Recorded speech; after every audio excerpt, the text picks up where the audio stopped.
ଇଏ ହେଲା ବାଲେଶ୍ୱର ଗୋଟେ ଗାଁ। କାଲି ଆମକୁ ହୋଟେଲ ମିଳିଲାନି, ଆମେ ଆସିଲୁ ସିଧା ଏଠି ଗାଡ଼ି ରଖିଲୁ। ଏଇ ବାବୁଙ୍କର ଘର ଖାଲି ଥିଲା।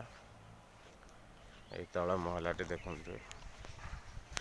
ଏଇ ଗୋଟେ ଗାଁ ଭିତରେ ଗାଡ଼ି ବି ରଖିବାକୁ ଜାଗା ନାହିଁ, ଯେ ଗାଡ଼ି ଅଲଗା ଗୋଟେ ଜାଗାରେ ରହିଲା ରୋଡ଼ ଉପରେ। କାହିଁକି ଟ୍ରାକ୍ଟର ଏପଟେ ଗଲେ ଗାଡ଼ିରେ ବାଜିବ। ଆମେ ବର୍ତ୍ତମାନ ଆସିଲୁ ଏଇ ବାବୁଙ୍କ ଘରେ, ଚିହ୍ନା ପରିଚୟ ଥିବାରୁ କାଲି ରାତିରେ ଏଠି ରହିଲୁ। ଯାଉଛି ତାଙ୍କ ଗେଟ୍ ଦେଖାଉଛି। ବର୍ତ୍ତମାନ ଏଇଟା ଅଛି ଆମେ ଭିତରକୁ ଯାଉଛେ। ଏ ବାଲେଶ୍ୱର ରେମୁଣା ଗୋଟେ ଗାଁ ଭିତର ଦୃଶ୍ୟ। ଏଇ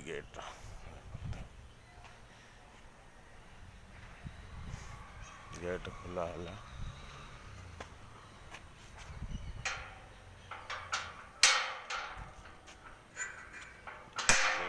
ଗେଟ୍ ଜାମ୍ ଅଛି, ନୂଆ ଘର ହେଇଛି।